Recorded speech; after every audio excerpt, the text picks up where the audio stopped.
이건 제가 평생 들어본 어떤 군사보고서보다도 충격적인 이야기입니다.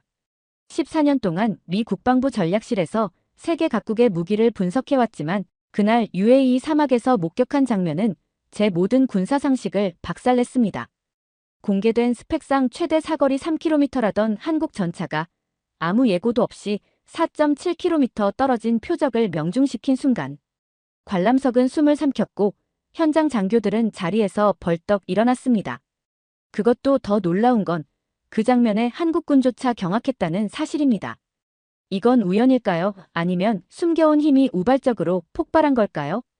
그리고 저는 그 현장에서 왜 한국이 강해서 무서운 나라가 아니라 강함을 숨길 줄 알아서 무서운 나라인지 뼈저리게 깨달았습니다. 대체 무슨 사연인지 오늘 사연 바로 시작하겠습니다. 저는 미 국방부 전략실에서 14년간 근무했습니다. 세계 각국의 무기를 분석하고 동맹국의 군사 투자를 평가하며 가끔은 이건 팔아도 되나 싶은 무기까지 다뤄봤죠. 제 눈에 한국은 그저 무기 수출 8위권쯤 되는 성실한 중급 공급국에 불과했습니다. 전차나 전투기 성능은 상위권이지만 미국, 독일, 프랑스 같은 진짜 강자와 비교하면 한두 단계는 아래라고 생각했어요. 그런데 이번에 저는 제 인생에서 가장 큰 착각을 깨닫게 됐습니다. 장소는 아랍에미리트, 끝도 없이 펼쳐진 모래사막 아라무라 훈련장이었죠. 현지 온도는 화씨 110도를 넘었고 숨을 들이마실 때마다 목이 타들어가는 것 같았습니다. 이런 혹독한 환경에서 전차가 제대로 움직일 수 있을까 반신반의했어요. 초청 이유는 UAE 국방부가 새 전차를 도입하려고 미국의 M1A SEP, 독일 레오파르트 EH, 그리고 한국의 K2 흑표를 비교 시험하는 자리였죠. 저는 참관인 자격으로 왔지만 제 속마음은 이미 결론을 정해두고 있었습니다. 한국 전차, 무난하겠지. 하지만 세계 최강급 전차들 앞에선 그냥 평범한 수준일 거야. 왜 그런 생각을 했냐고요? 공개된 스펙 때문입니다. K2의 최대 유효 사거리 3km, 명중률 9,599%. 나쁘진 않지만 그건 어디까지나 중상위권 수치입니다. 미국 M1A가 보여주는 3.5km급 사거리나 독일 레오파르트의 정밀 사격 기록과 비교하면 딱히 눈에 띄지 않았거든요. 기대 이하라는 말까지는 아니어도 절대적으로 놀라운 수치는 아니었습니다. 그런데 이상하게도 현장 분위기는 달랐습니다. UAE 관계자들이 한국군을 대하는 태도가 예사롭지 않았어요. 그들은 이미 천무 그리고 향후 KF-21까지 장바구니에 담아놓은 상태였습니다. 관계자 한 명이 제게 귓속말로 이런 얘기를 하더군요. 한국은 우리를 실망시킨 적이 없습니다. 웃어넘겼습니다. 미국 무기야말로 세계 최강인데 한국이라니요? 훈련 첫날 관람석에 앉아 쌍안경을 들었습니다. K9 자주포가 첫 순서였는데 예상대로였습니다. 기동사격, 고각사격, 최대 사거리 사격까지 전부 매끄럽게 성공했죠. 제 눈길은 다음 차례인 K2에 더 쏠려 있었습니다. 이제 슬슬 한계를 보이겠지라는 생각이었죠. 그 순간 한국 측 장교가 무전기를 들고 거리를 불렀습니다. 타겟 4km. 저는 순간 귀를 의심했습니다. 3km가 최대 유효 사거리라면서요? 4km면 이미 공개 스펙을 훌쩍 넘는 거리입니다. 포탄이 발사됐습니다.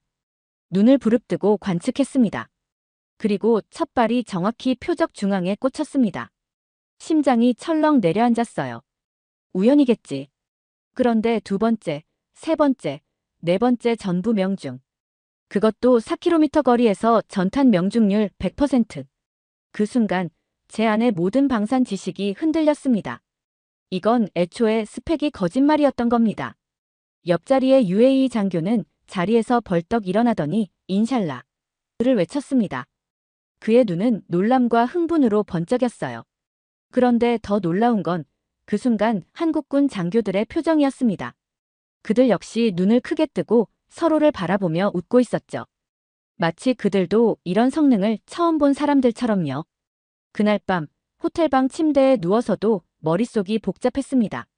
낮에 본 K2 전차의 퍼포먼스가 계속 재생됐죠. 시뮬레이션도 실험실 데이터도 아닌 실제 사막에서 4km 거리 전탄 명중. 그동안 수백 번 무기 시험을 지켜봤지만 오늘처럼 이건 대체 뭐지? 하는 감정을 느낀 적이 없었습니다. 아침이 되자 저는 의도적으로 한국군 장교들과 대화를 나누기로 했습니다. 전날 장면에 대해 뭔가 설명을 듣고 싶었거든요. 그런데 그들의 반응은 의외였습니다. 아, 어제요? 그 거리에서 맞을 줄은 우리도 몰랐습니다. 순간 웃음이 나왔어요. 설마 저게 진심일까? 그 현장에서 지휘하는 사람들이 자기 무기 성능을 모른다고 말이 되나 싶었죠. 하지만 그 장교는 진지했습니다. 이유를 물었더니 차분히 설명했어요. 한국 땅에서는 저런 테스트 자체가 불가능합니다. 평지가 거의 없어서요.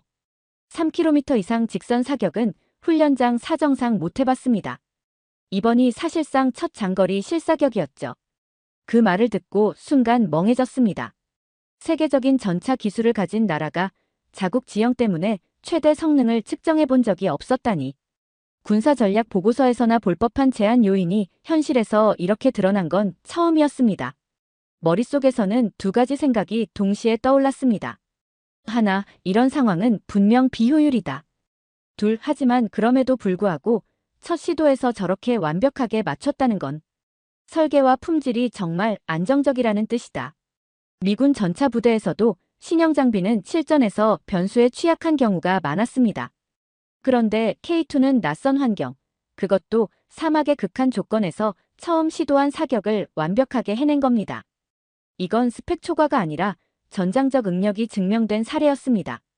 그날 오후 UAE 측 고위 관계자와 차를 마시며 이야기를 나눴습니다. 그는 이렇게 말했죠. 우린 무기를 살 때 스펙표가 아니라 현장에서의 행동을 봅니다. 중국 무기요? 종이에선 대단합니다. 하지만 실전에서 실망한 나라가 한두 곳이 아니에요. 한국은 반대입니다. 늘 예상보다 잘하죠. 그래서 믿습니다. 그 말은 귀에 오래 남았습니다. 왜냐하면 저는 미국 무기가 세계 최강이라는 자부심이 있었지만 동시에 우리 무기 역시 스펙보다 못한 경우를 알고 있었거든요. 호텔로 돌아오는 길, 차창 밖으로 보이는 사막 풍경이 이상하게 달라 보였습니다. 전날만 해도 그저 황량한 모래밭이었는데 이제는 그 위에서 벌어진 장면이 영화처럼 겹쳐졌어요. 포탄이 날아가고 먼지가 일고 표적 한가운데 정확히 맞았던 순간 UAE 장교의 탄성과 한국군의 놀란 표정.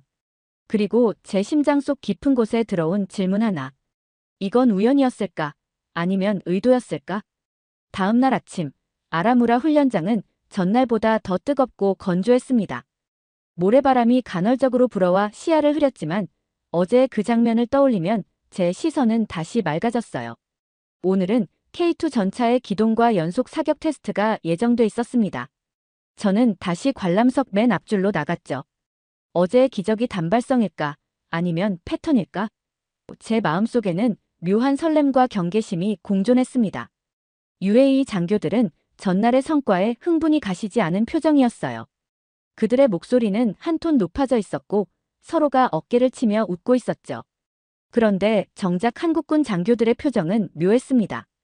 놀람과 어색한 미소가 섞여 있었거든요. 기동 사격 테스트가 시작됐습니다. 이번에는 표적이 3개, 각각 다른 방향과 거리에서 설정됐죠. 첫 번째 표적은 3km, 두 번째는 3.8km, 그리고 마지막은 무려 4.7km 거리. 저는 속으로 4.7km라니 이건 일부러 무리하는 건가? 라고 생각했어요. 그런데 K2는 모래 위를 미끄러지듯 달렸습니다. 차체가 흔들려도 포신은 안정적으로 표적을 향하고 있었죠. 이 광경을 보며 저는 미국 전차의 안정화 시스템과 비교하지 않을 수 없었습니다. M1A2도 훌륭하지만 이런 환경에서는 무게와 크기 때문에 기동성이 떨어지거든요.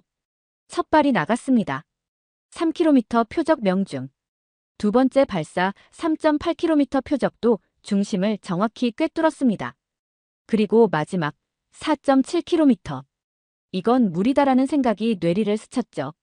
하지만 포탄은 모래먼지를 가르며 날아갔고 먼지가 걷히자 표적 중앙에 뚜렷한 탄흔이 보였습니다. 다시 전탄 명중. UAE 장교들이 벌떡 일어나 박수를 치고 환호성을 질렀습니다.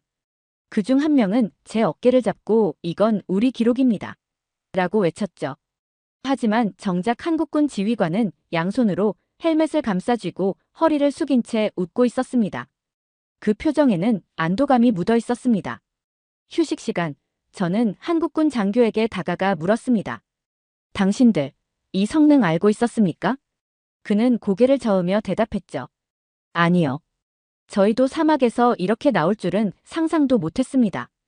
어제도 그랬지만 오늘은 더 놀랐습니다. 그 말을 들은 순간 어제부터 제 머릿속을 괴롭히던 의문이 풀리는 듯 했습니다. 이건 계획된 쇼가 아니었던 겁니다. 실제 전장 환경에서 무기의 잠재력이 우연히 그러나 완벽하게 드러난 순간이었던 거였죠. 그리고 그 순간은 한국군에게도 UAE에게도 같은 충격이었어요. 저녁이 되자 UAE 관계자와 한국군이 함께 웃으며 식사를 하는 모습이 인상 깊었습니다.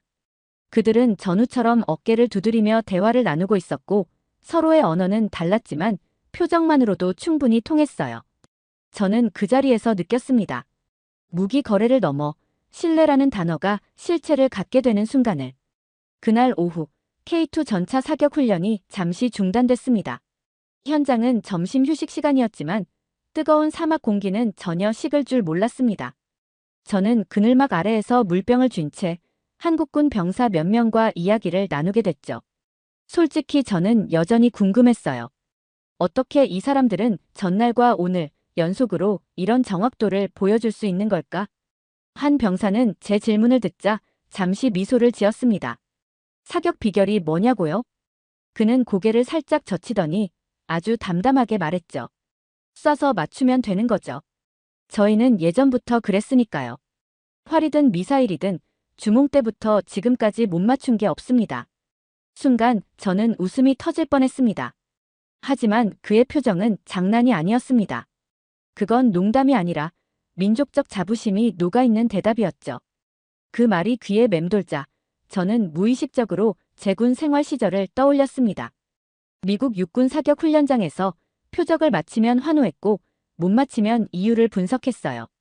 하지만 여기선 못 맞힐 수도 있다는 전제가 거의 없었습니다. 마치 맞히는 게 당연하고 빗나가면 그게 오히려 사건이 되는 분위기였죠. UAE 장교 한 명이 이 대화를 듣더니 호기심 가득한 표정으로 제게 물었습니다. 주몽이 누구죠? 무슨 무기 개발자입니까? 그러자 옆에 있던 한국군 병사가 웃으며 입을 열었습니다. 아주 오래전 고대 한국의 건국 영웅입니다. 활을 쏘면 백발백중이어서 천리박도 맞힌다는 전설이 있을 정도였죠. 그 병사는 잠시 말을 멈추더니 씩 웃으며 한마디를 덧붙였습니다. 그때부터 우리 역사는 쏘면 맞히는 역사였어요. 활이든 대포든 미사일이든 목표가 있으면 반드시 맞춥니다. 그 순간 주변이 웃음바다가 됐습니다. 하지만 저는 웃으면서도 마음 한켠이 묵직해졌습니다. 방금 들은 한마디 속에 이들의 자부심과 자신감이 고스란히 담겨 있었으니까요. 오후 훈련이 재개되자 쌍안경을 다시 들었습니다. 포탄이 날아가는 궤적을 눈으로 좇으며 그 한마디가 계속 떠올랐습니다. 목표가 있으면 반드시 맞춥니다. UAE에서의 훈련 참관 일정이 절반쯤 지나가던 날 숙소 로비에서 한국 해군 장교 한 명과 우연히 마주쳤습니다.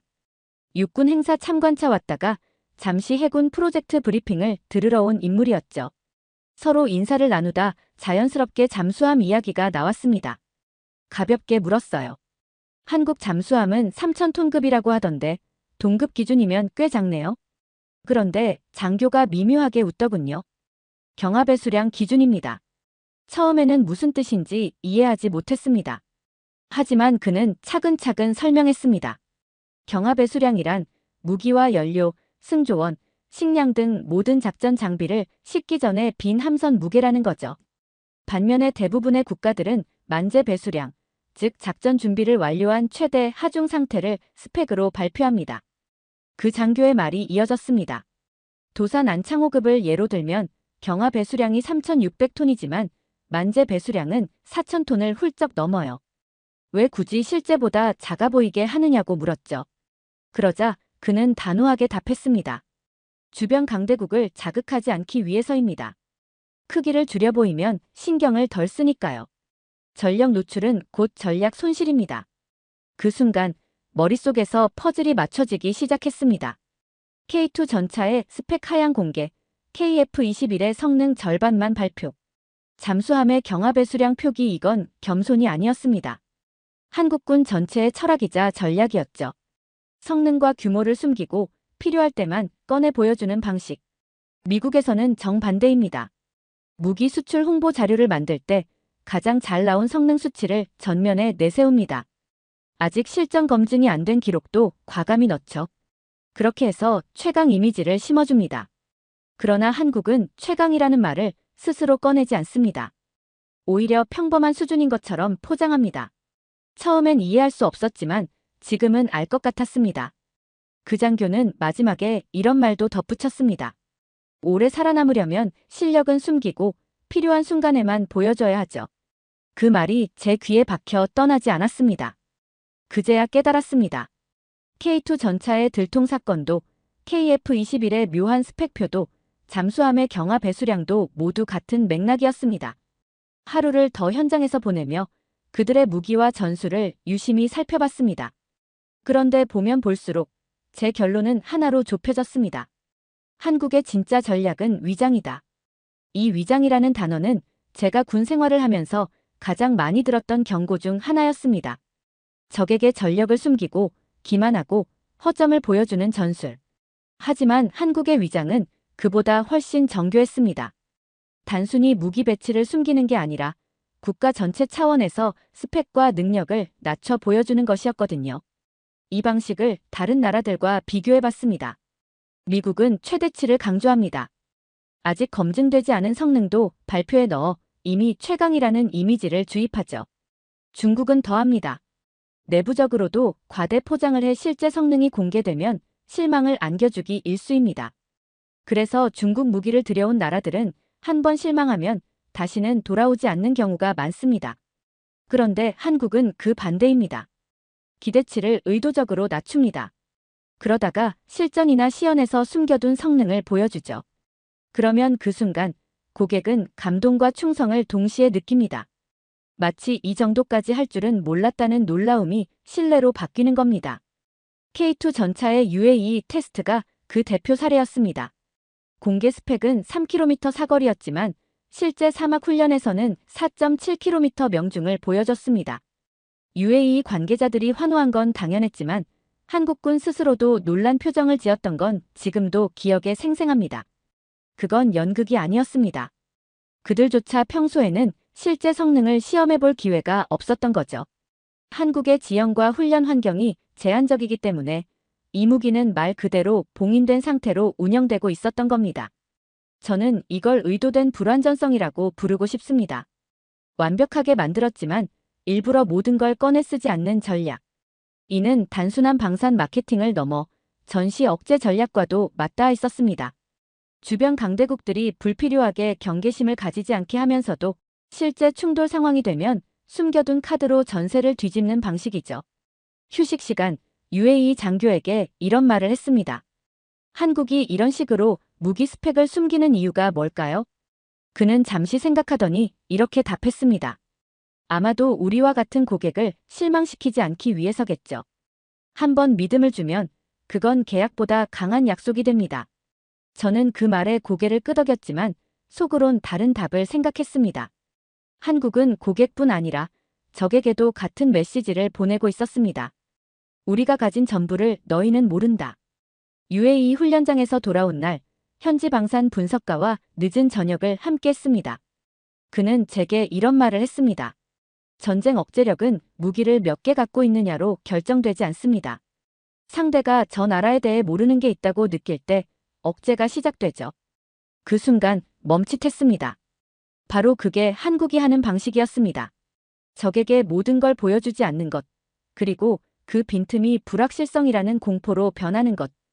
K2 전차 사건을 떠올리면 그 효과는 명확했습니다. 스펙표만 보면 평범한 전차지만 사막에서 4.7km 명중이 나오자 UAE 장교들의 태도가 달라졌습니다. 이 정도로 정확하다면 다른 건 얼마나 숨겨져 있을까? 라는 생각이 그들의 표정에 그대로 드러났죠. 이건 무기 판매를 넘어섭니다. 상대방의 인식 구조 자체를 바꿔버리는 겁니다. 미국은 최대치를 보여주고 신뢰를 얻으려 하지만 동시에 약점도 그대로 노출됩니다.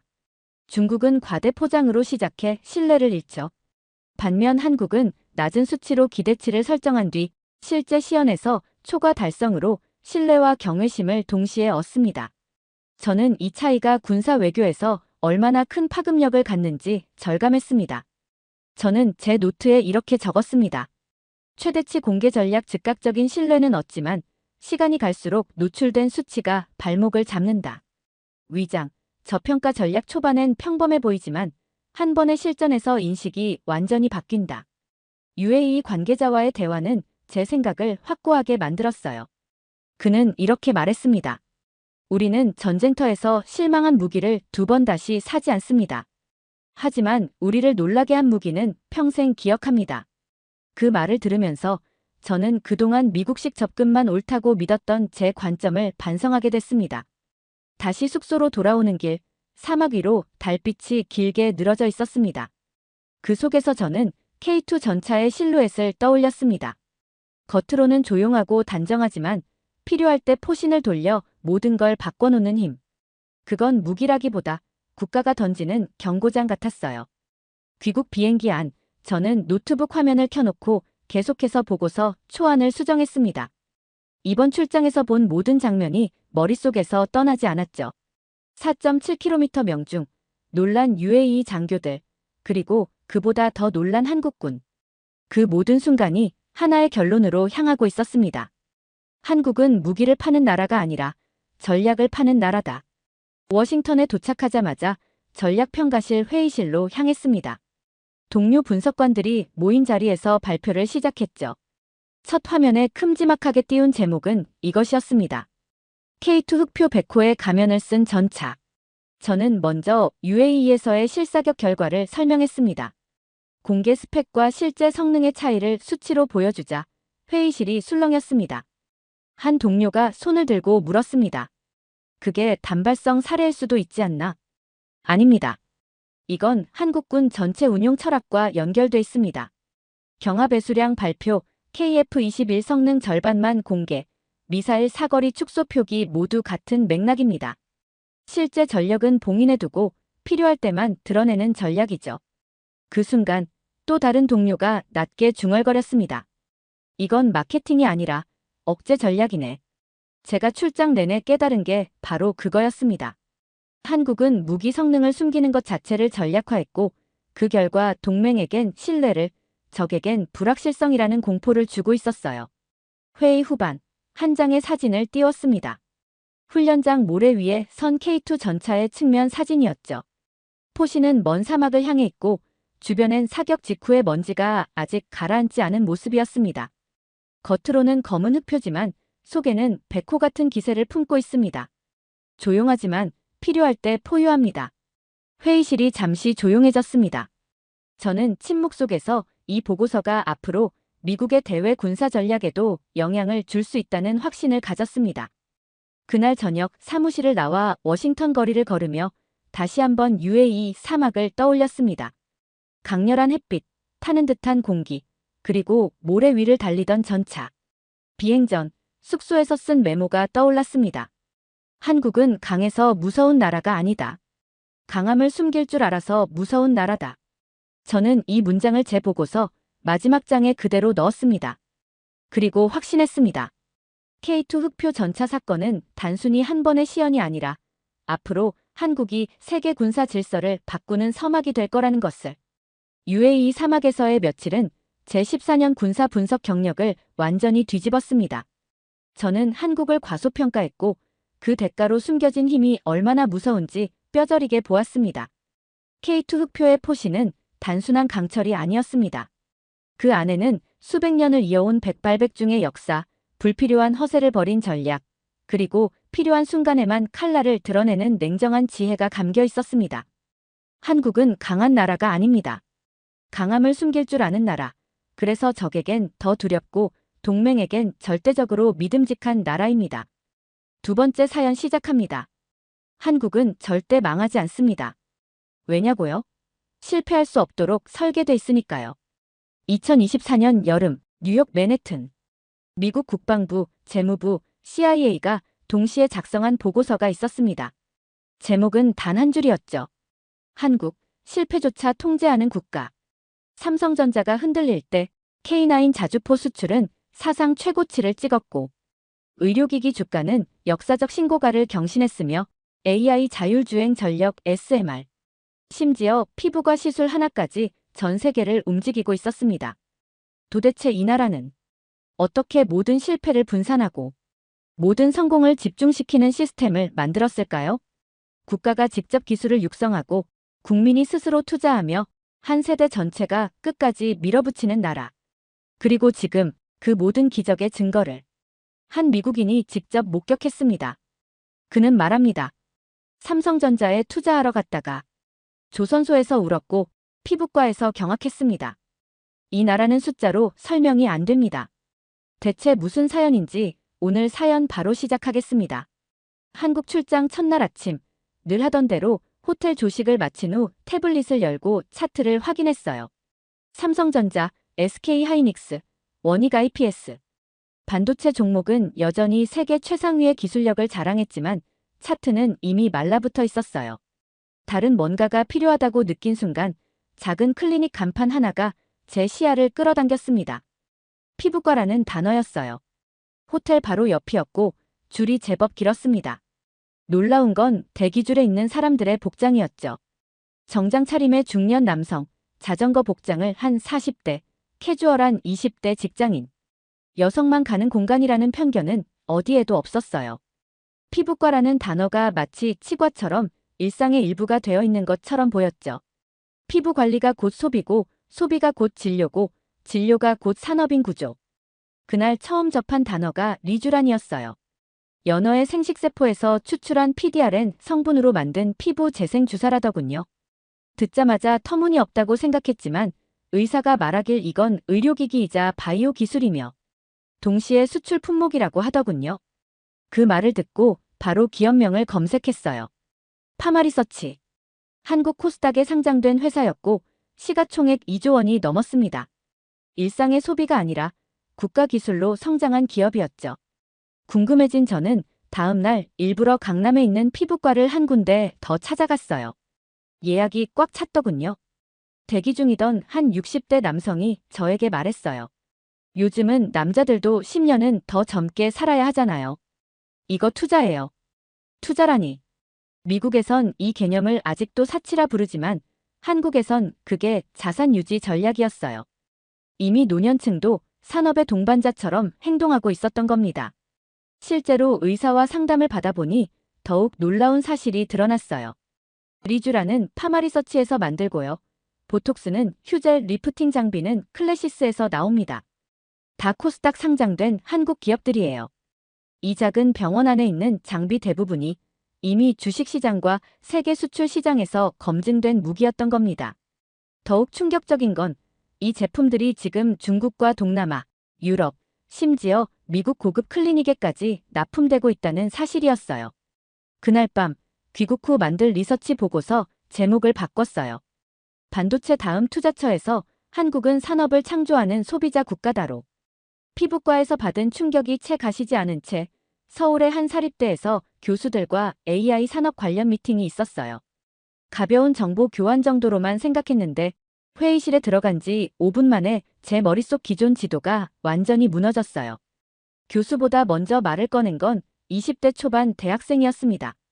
요즘은 자료 조사 안 해요. 그냥 AI한테 직접 물어보죠. 기술 수용 차원이 아니었어요. 이 나라는 이미 검색을 넘어서 질문하는 문화로 진입해 있었습니다. 미국 대학들도 물론 AI를 활용해요. 하지만 여전히 대부분은 구글을 검색하고 결과를 조합해서 보고서를 만들어요. 그런데 한국은 달랐어요. 학생들은 검색을 하지 않아요. 그냥 바로 질문합니다. 그리고 10분 안에 기초틀을 만든 뒤 그 위에 직접 해석을 덧붙이는 훈련을 하고 있었어요. 한 교수님이 설명했습니다. 지금 이 아이들이 쓰는 AI는 도구가 아니라 사고 파트너입니다. 그 말은 한국의 청년들이 이미 AI를 협력자로 받아들이고 있다는 뜻이었거든요. 더 놀라운 건 일상 곳곳에 스며든 AI였어요. 제가 머물던 호텔에도 AI가 있었어요. 프론트 대신 챗봇이 체크인 절차를 안내하고 룸서비스도 AI 스피커를 통해 자동 배정되더군요. 정작 저를 가장 놀라게 만든 건 길거리 편의점이었어요. AI 키오스크에서 식사를 고르고 문 앞에 서자 자동 문이 열렸습니다. 직원은 없었고 감지 센서가 무게와 물류 상태를 실시간으로 계산하고 있었죠. 이 정도면 그냥 AI가 도시를 운영하는 수준 아닌가. 그날 저녁 제 투자 파트너에게 전화를 걸었어요. 제프, 우리는 지금까지 한국의 기술을 분석했지만 사실은 한국인의 사고방식을 봤어야 했어. 그는 잠시 말이 없더니 물었습니다. 그럼 우리는 늦은 건가? 저는 대답했어요. 지금부터라도 이 나라가 움직이는 원리를 다시 배워야 해.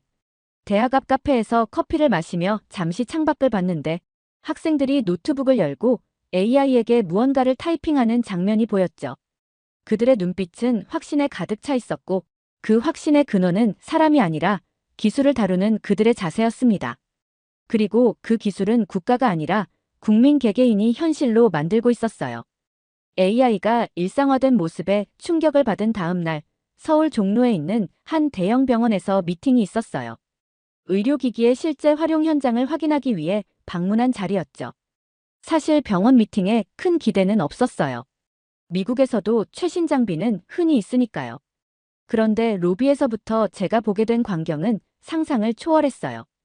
대기실 한복판 화면에서 음성이 흘러나왔습니다. 271번 환자분, 이번 진료실로 들어오세요. AI가 사람 대신 안내하고 호출도 스스로 하고 있었어요. 이건 기술이 아니라 존재의 방식 그 자체였어요. 더욱 놀라운 건 의료진들이 이런 상황을 완전히 자연스럽게 받아들이고 있다는 사실이었어요. 마치 20년 전부터 함께 일해온 동료처럼 말이죠. 병원 미팅을 마친 뒤 곧장 수원에 있는 한 스타트업으로 향했어요. AI 기반 자율주행 모빌리티 개발이라는 설명만으로는 반신반의했지만 현장에 도착하자마자 그 모든 회의적인 생각은 날아갔어요. 먼저 안내받은 건 자율주행 전기버스였어요. 운전석엔 아무도 없었고 버스 앞쪽에 달린 카메라와 라이다 센서가 주변 상황을 인식하며 자동 운행을 시작했습니다. 저는 처음으로 운전자가 없는 차를 타봤어요. 솔직히 처음 3분은 두려웠어요. 누가 브레이크를 밟아줄지, 갑자기 사람이 튀어나오면 어쩔지 계속 긴장했죠. 하지만 10분이 지나자 그 모든 두려움은 사라졌고 그저 놀라움과 경외감만 남았어요. 차 안에서 엔지니어가 설명했습니다. 기술만 보면 자율주행은 전 세계적으로 가능해요. 하지만 한국은 인프라와 시민들의 수용도, 정책 환경이 그걸 현실로 만들었죠. 그날 오후 AI 연구소 내부를 둘러봤어요. 인간의 손짓을 따라 움직이는 휴머노이드 로봇, 음성 인식으로 청소 위치를 바꾸는 AI 청소 로봇, 무인 창고를 완전히 자동화시킨 물류 로봇 플랫폼까지. 제 머릿속에 떠올랐던 장면은 단 하나였어요. 이건 영화가 아니라 현실이다. 서울은 이미 로봇이 걷고 AI가 운전하고 인간은 그걸 믿고 맡기는 완전히 새로운 문명 단계에 진입해 있었습니다. 그리고 그 기술을 움직이는 건 눈에 보이지 않는 에너지였어요. 로봇도 자율주행도 AI도 결국 전기 없이는 한 발짝도 나아가지 못하죠. 그리고 저는 그 진리를 한국이라는 나라가 얼마나 심각하게 고민하고 있는지 몰랐어요. 서울 외곽의 한 에너지 기술 연구소. 그곳에서 저는 SMR, 소형 모듈 원자로를 처음 실제로 마주하게 됐어요. 처음엔 반신반의했죠. 소형 원자로라니, 이게 정말 현실일까? 하지만 실험실에서 보게 된 건 원자로가 아니었어요. 그건 하나의 생명체처럼 설계된 정확하고 조용하고 무엇보다 자체 생존 가능한 에너지 시스템이었습니다. 미국도 아직 상용화 못한 걸 한국이요? 제가 실수처럼 중얼이자 연구소 박사가 조용히 말했어요. 미국은 논쟁을 했고 한국은 설계를 끝냈습니다. 전 세계가 탄소 중립을 외치며 신재생 에너지를 논할 때 한국은 한 발 앞서 실용 가능한 해답을 이미 구현하고 있었던 겁니다. SMR은 원자로지만 그 크기는 컨테이너 몇 개만한 수준이고 냉각 방식도 패시브 시스템이라 위험시 자동으로 멈추는 구조더군요. 무엇보다 충격이었던 건 이게 군사기술이 아닌 민수형이라는 사실이었어요. 공장, 조선소, 원거리 의료시설, 심지어 도서 지역까지 에너지 독립을 실현할 수 있는 형태의 모듈형 발전소. 이건 전기를 만드는 게 아니었어요. 국가 생존권을 자급하는 기술이었어요. 그날 저녁, 에너지 스타트업 대표와 만찬을 가졌어요. 그는 젊은 공대 출신의 창업자였고 SMR을 기반으로 하는 마이크로그리드 구축 사업을 설명해 주었죠. 선진국은 전력망에 의존하죠. 근데 우리는 그 망 없이도 생존 가능한 구조를 만들고 있어요. 이제 곧 전기도 국산화하는 시대가 옵니다. 전력망 자체도 놀라웠어요. 서울 근교의 한 전력기기 공장에서 만난 HD 현대일렉트릭의 변압기, 초고압 차단기, 산업용 배전 설비들은 산업과 안보의 혈관 역할을 하고 있었어요. 이 변압기 하나로 데이터 센터 10곳이 돌아갑니다. 이 장비는 사우디와 유럽에 수출됩니다.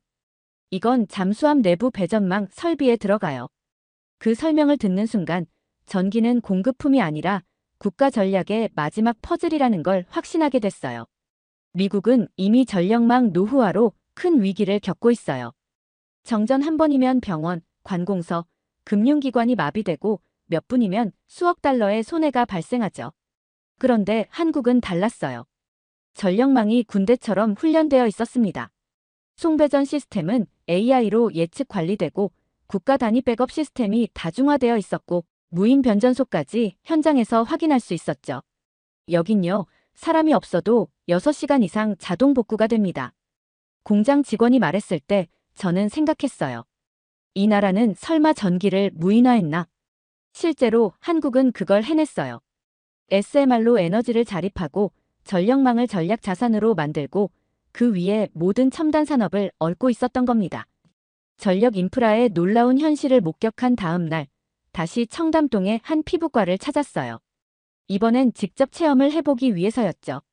가볍게 시작한 방문이었지만 마취크림부터 주사기, 리프팅 장비까지 전부 한국산이란 사실을 알게 된 순간 그 공간이 더 이상 병원이 아니게 느껴졌어요. 그건 하나의 전시관이자 완성된 수출 산업의 최전선이었습니다.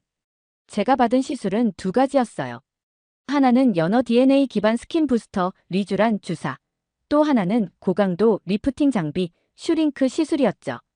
사실 피부 관리는 여성들의 전유물이라는 고정관념이 제게도 있었어요.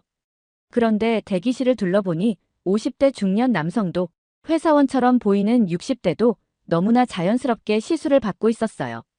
그보다 더 놀라운 건 의사와 상담 중 들었던 설명이었어요. 이 작은 병원 안에 있는 장비 대부분이 이미 주식시장과 세계 수출 시장에서 검증된 무기였던 겁니다. 시술을 마친 뒤 병원 원장이 제게 한마디 더 던졌습니다. 우리나라 의료기기, 지금은 미용에서 시작했지만 앞으로는 재생의학, 항노화, 면역치료까지 갈 겁니다. 그는 흥분된 얼굴로 말했지만 저는 오히려 차분해졌어요. 왜냐면 그 말이 꿈이 아니라 계획처럼 들렸기 때문이에요. 며칠 후 일본 도쿄에 있는 지인을 만나 이 경험을 이야기했어요. 그는 조용히 말했죠. 요즘 일본 여성들 한국 와서 피부과만 다녀요. 클래시스가 만든 리프팅 장비요. 우린 그 기술 못 만들어요.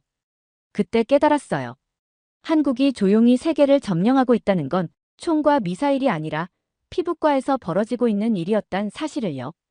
한국은 사람들의 시간을 사고 파는 산업을 만들고 있었어요. 시간은 곧 자산이고 한국은 그 자산을 기술과 제품, 시스템으로 현실화한 유일한 나라였습니다. 피부과에서 의료기기 수출의 놀라운 현실을 목격한 저는 이번엔 완전히 다른 산업을 보고 싶었어요. 서울에서 KTX를 타고 울산까지 내려가는 동안 저는 그저 창밖의 공장들을 스쳐보는 정도로 생각했어요. 그런데 도착한 순간 제 눈앞에 펼쳐진 건 공장이 아니라 움직이는 도시였어요. 거대한 크레인이 수십 대가 하늘을 가르고 있었고 강철이 용접되는 소리, 해풍을 가르는 선박의 뼈대, 그리고 그 모든 것을 정확하게 계산하고 지휘하는 사람들. 여긴 미국에서 사라진 산업의 심장이 그대로 살아있구나. 현장을 안내한 중견 직원은 말했습니다. 요즘 선박 발주 대부분이 한국으로 와요. LNG선, 에탄선, 초대형 탱커, 일본은 다 놓쳤죠. 실제로 확인해보니 세계에서 가장 비싸고 복잡한 선박들은 대부분 한국 조선소에서 출항 중이었어요. 심지어 인도, 노르웨이, 사우디까지 한국 기술 없인 대형선 제작이 어렵다는 보고서도 있더군요. 충격을 받은 건 그 다음이었어요. 여기 설계팀, 평균 연령이 52세입니다. 70년대 조선산업 태동기부터 버티신 분들도 여전히 현역이에요. 무릎을 탁 쳤어요. 이건 기술 계승이 아니었어요. 산업 그 자체를 온몸으로 지켜낸 세대가 살아있었던 겁니다. 그날 저녁, 조선소 퇴근길에 우연히 마주친 한 설계 엔지니어는 제게 이런 이야기를 들려줬어요. 젊은 시절엔 배 한 척 만드는데 3년씩 걸렸어요. 그런데 지금은 AI 설계랑 모듈화로 1년이면 끝나죠. 기술은 발전했는데 우리가 쌓아온 경험은 그대로예요. 그게 한국 조선업의 진짜 무기죠. 다음 날 한화에어로 스페이스라는 방산 기업을 방문했어요. 사실 미국인으로서 한국의 방위산업엔 기대치가 낮았어요. 하지만 도착하자마자 생각이 바뀌었어요. 엔진 조립 라인, 자주포 테스트 센터, 무인 항공기 실험동까지 이건 군수품이 아니었어요. 미래형 전쟁 플랫폼이자 한국 기술의 전투력이었어요. 저기 보이는 게 K9 자주포고요. 이건 폴란드, 핀란드, 호주에서 지금 난리난 모델입니다. 실제로 확인해보니 미국산보다 가볍고 빠르고 유지비도 적은 K9이 동맹국의 핵심 무기로 떠오르고 있었어요. 무엇보다 감탄했던 건 우린 기술은 국산으로, 품질은 글로벌 수준으로 만든다는 개발자의 한마디였어요. 미국에선 군수 계약이 로비의 결과로 이어지지만 한국에선 기술 그 자체가 무기였습니다. 울산에서 조선과 방산의 놀라운 현실을 목격한 저는 이번엔 기술의 뿌리를 찾고 싶었어요. 서울 강서구의 한 중소의료기기 업체를 방문하게 된 건 우연한 기회였죠. 회의실에서 저를 맞이한 대표는 예상보다 훨씬 연륜이 느껴지는 분이었어요. 이름은 정진호. 나이는 67. 서울공대 전자공학과 78학번. 그리고 지금도 매일 오전 7시에 출근한다는 분이었습니다. 은퇴 아직 못했어요. 제가 빠지면 얘들이 어려운 순간 판단을 못하거든요. 그 말에 저는 잠시 말문이 막혔어요.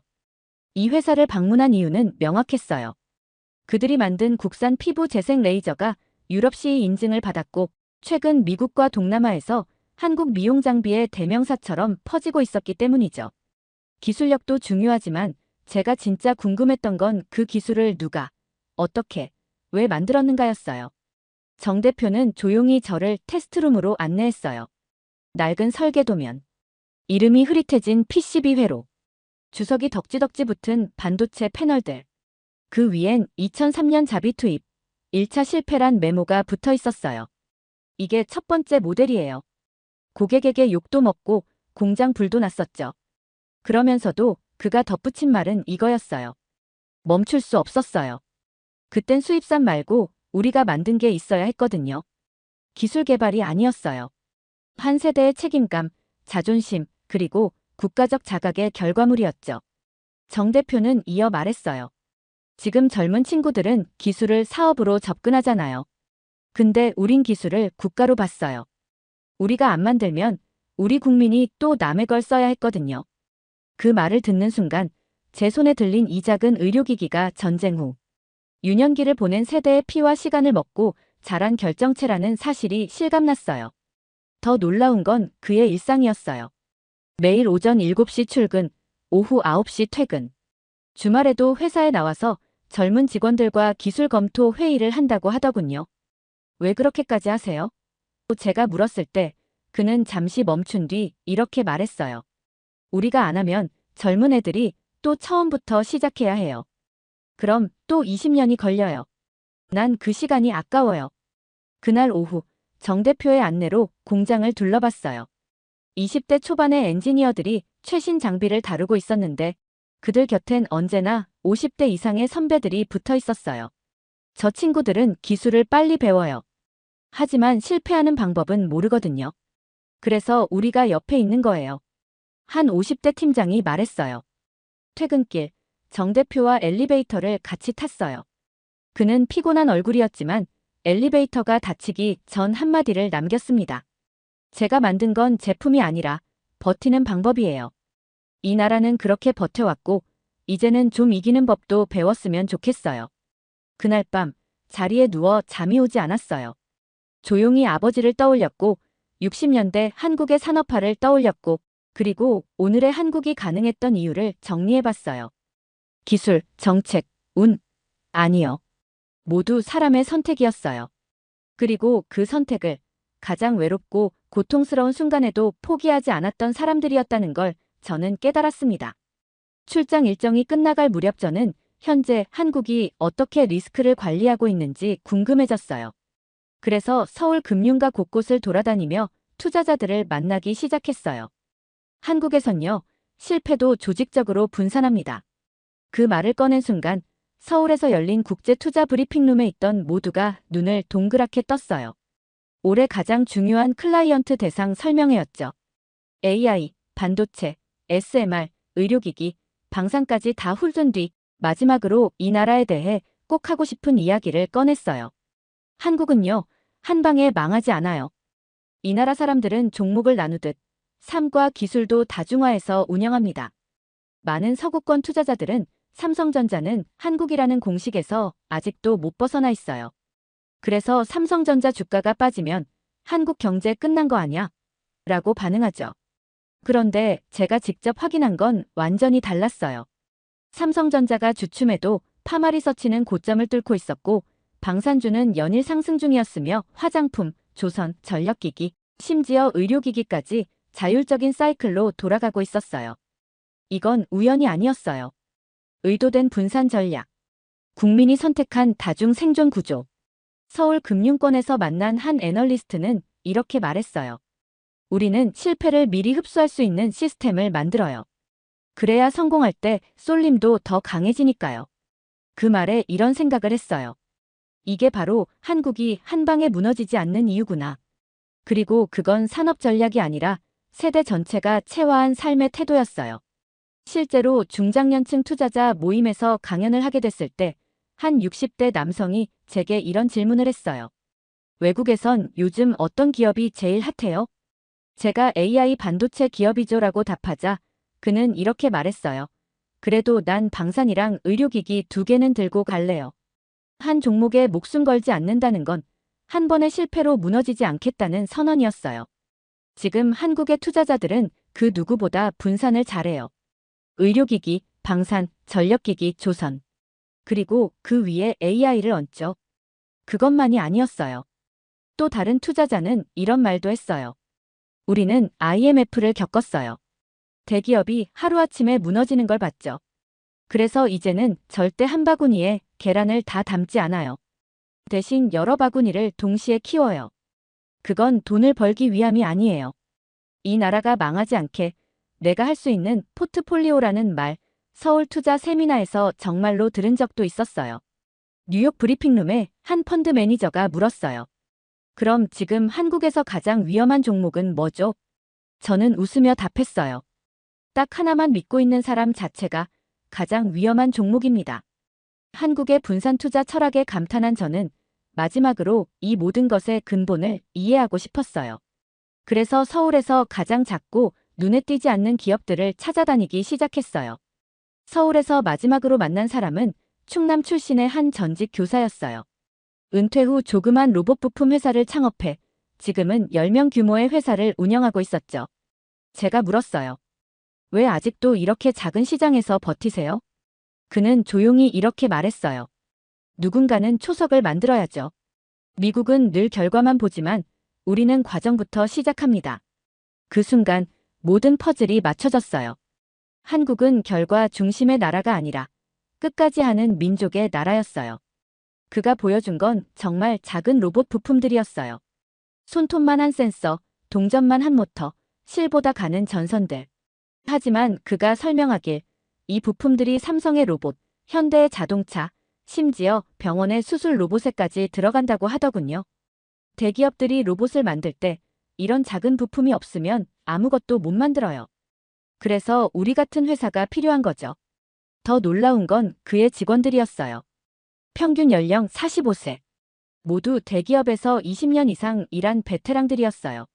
월급은 대기업의 70% 수준이지만 그들이 이곳을 선택한 이유는 돈이 아니었어요.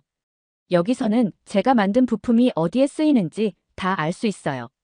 대기업에서는 나사 하나 만들어도 그게 뭐가 되는지 몰랐거든요. 그날 오후, 이 작은 회사의 연구소를 둘러봤어요. 3D 프린터, 정밀 가공기, 테스트 장비들이 빽빽하게 들어차 있었어요. 규모는 작았지만 장비의 정밀도는 대기업 못지않았어요. 이 장비들로 뭘 만드세요? 제가 물었을 때 대표는 자랑스럽게 말했어요. 우리는 없으면 안 되는 것들을 만들어요. 크지도 않고 비싸지도 않지만 없으면 큰 것들이 작동하지 않는 그런 것들 말이에요. 그때 저는 깨달았어요. 한국의 진짜 힘은 대기업에만 있는 게 아니었어요. 이런 작은 회사들이 대기업의 뼈와 살을 만들고 있었던 거예요. 자율주행이 반짝 떴을 때 한국은 도로와 인프라부터 깔았어요. 의료기기가 수출되기 전 한국인은 먼저 자기 얼굴부터 실험했어요. 전력이 전략 무기로 떠오르기 전 SMR을 국산화하고 전력망을 자동화해 놨어요. AI가 화제가 되기 훨씬 전부터 대학생들은 리포트를 검색 대신 AI에게 물으며 쓰고 있었죠. 이 나라엔 유난히 끝까지 밀어붙이는 힘이 있었어요. 그건 국가 전체가 가진 에너지였고 세대 전체가 쌓아온 태도였죠. 퇴근 시간에 그 대표와 함께 지하철을 탔어요. 그는 낡은 가방을 들고 있었지만 얼굴엔 만족한 표정이 있었어요. 마크 씨, 미국 사람들은 성공을 크기로 재죠. 하지만 우리는 지속성으로 재요. 100년간은 회사를 만드는 게 목표예요. 그 말을 듣고 저는 고개를 끄덕였어요. 그리고 70년대 허허벌판에 조선소를 세운 것도 80년대 반도체를 미친 짓이라 욕먹으면서 개발한 것도 90년대 금을 모아 나라를 지킨 것도 모두 이게 끝이 아니라는 확신에서 비롯된 행동이었다는 걸 깨달았어요. 돌아가는 비행기 안. 창밖으로 보이는 한반도의 윤곽이 점점 작아졌어요. 하지만 그날 저는 이상하게도 떠나는 느낌이 들지 않았어요. 오히려 무언가에 빚을 졌다는 생각이 들었죠. 이 여정은 반도체 분석을 위해 시작된 출장. 하지만 제가 마주한 건 산업이 아니라 사람과 신념이었어요. 처음엔 반도체만 보였어요. 하지만 그 위엔 의료기기가 있었고 그 밑엔 전력기기와 방산이 있었고 그 바닥엔 한 세대 전체가 버텨온 땀과 실패와 책임이 깔려 있었어요. 한국은 기술이 모자라면 시간을 붙이고 돈이 없으면 아이디어를 붙이고 사람이 부족하면 국민이 직접 뛰었어요. 그리고 지금은 그 결실이 세계를 향해 열리고 있는 순간이었어요. 미국에 도착한 날, 제 사무실 벽에 한국 지도를 다시 걸어두었어요. 작고 낡은 지도였지만 이젠 그 안에 수십 개의 산업, 수백 개의 기업, 수만 개의 작은 회사들, 그리고 한 민족의 70년 역사가 겹쳐져 보였어요. 최종 보고서의 마지막 문장에는 오직 한 줄만을 남겼습니다. 한국은 가진 걸 키우는데 목숨 거는 유일한 나라였다. 영상 일부는 무료 영상 소스를 활용했으며 편집 및 내용 구성은 감동탐험이 직접 진행했습니다. 사연 이야기가 좋았다면 구독과 댓글로 남겨주세요. 더 재미있는 사연으로 돌아오겠습니다. 이상 감동탐험이었습니다.